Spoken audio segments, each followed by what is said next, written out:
Radama was starting to feel desperate. The beast tours had been hounding her party of refugees for several days, but they were so close to the ritual site, and if they could make it in time, then they could attempt to invoke their demonic ancestry and summon the demons to help them. Or at least that's what the god Athula had told them when he gave them the knowledge of how to invoke the ritual. Radama was cursing her demonic heritage at the moment, though. It made it harder to flee when their enemies of the peoples had multiple sets of legs, but meanwhile her people only had 2 legs like the demons had. Although having the demonic endurance as well was at least helping to mitigate the speed problem, as her people could run for 3 times longer than the beast tours could manage.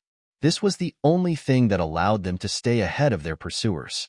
A shout from up ahead gave Radama renewed hope. The ritual site was in sight, just over the crest of the hill. However, roars from behind her signaled that a pack of beast tours seemed to be closing in. Radama shouted for the 2 other mages in the party with her. "We need to buy time for the others. We need to delay or drive off this pack if we can." The other 2 nodded at her, and together they stopped running and turned to face the beast tour pack. This one was made entirely of garroches she saw when they cleared the tree line that had only been 500 m behind them, which made sense as the Harkin were not very swift, and the Lupus were refusing to engage in hostilities with her people due to old allegiances to the demons who had bred her people into existence. The garroches slowed down and spread out upon seeing the 3 mages before them.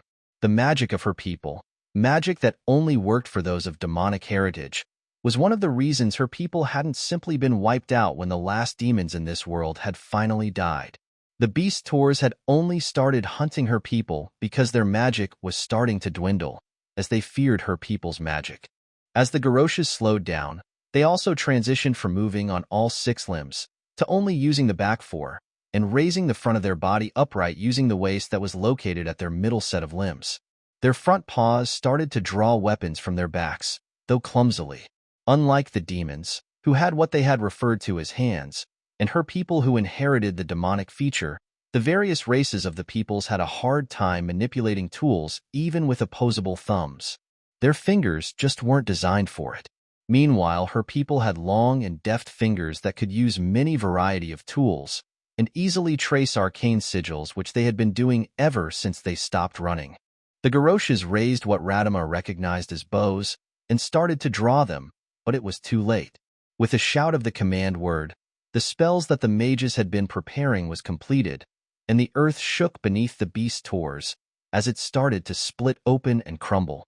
The garroches gave loud roars of anger and frustration as they were forced to flee the earthquake that the 3 mages had worked together to cast. But it was only a delaying tactic. The beast tours would find another approach, and in the meantime the mages would need time to recover before they could cast a spell that large again. Radama waved at the other 2, and they took off running towards the ritual site. Upon arrival, they saw that there was around 500 of her people at the location, and this made Radama feel bitter. Her people used to number in the tens of thousands, but her party was the last survivors to flee towards the ritual site, which meant that her people were down to just this 500. As they arrived at the ritual site, there was a cracking sound and a noticeable change in the air. A glow appeared in the center of the ritual site, spreading into the shape of a large arch. The portal to the demonic plane had been opened. Everyone was gathering closer, as the shamans who had opened the portal were conferring about how to contact the demons for aid, when another bright glow slammed into the ground nearby. The god Athula was lying on his back in the crater, appearing in a manifestation that resembled her people, and looking like he had been beaten up. "Get through the portal. The other gods are coming, and we'll try to close it." His supernaturally deep voice boomed out. The shamans listened immediately and organized the refugees through the portal, prioritizing children and their caretakers. While the exodus was happening, the mages gathered around the only god to have ever taken the side of Radama's people, to see if they could help him at all. Although Radama didn't think they could provide much help to a god. Also, didn't he used to appear as an owl in his role as a god of knowledge? Athula shook off the dust, gesturing to the mages to head through the portal as well. "I will delay the other gods, and then follow you through the portal. Just try to shield your fellow refugees from any magic that might splash off of the attacks against me. Wait, you're coming with us to the other world? And what happened to your other form?" Radama asked without thinking. She was immediately embarrassed. This was a god she had just questioned. It would seem that the other gods have realized that I helped your people with the knowledge of the ritual, and so they have cursed me to only be able to manifest in your likeness, and are trying to kill me as well as you. My previous kindness to your people has rendered me as God to only your people. There is no place for me in this world anymore, and so I must try my luck in the demon world alongside you. Having received an answer to their immediate questions, the mages scurried over to the portal. The sheer size of the portal and low number of people meant that after a mere 5 minutes, everyone except for the mages, shamans, and the god Athula were through. As this last group was crossing, the god turned and threw his hands up in the air, fingers splayed as if he was trying to push against something. A shimmering dome popped into existence, rippling from some unseen impact. The mages and shamans hurried through the portal, and 10 seconds later Athula ran through as well. The situation on the demon side was chaotic to say the least. The temperature was cold, and there was a large number of demons in weird clothing that seemed to be a blend of green, brown, and black, surrounding them, with some pointing what might be weapons at them, although others were pointing them at the ground in front of them instead. There was shouting in some kind of harsh tongue that, while having some words that were almost understandable to the refugees, was still different enough that they couldn't understand.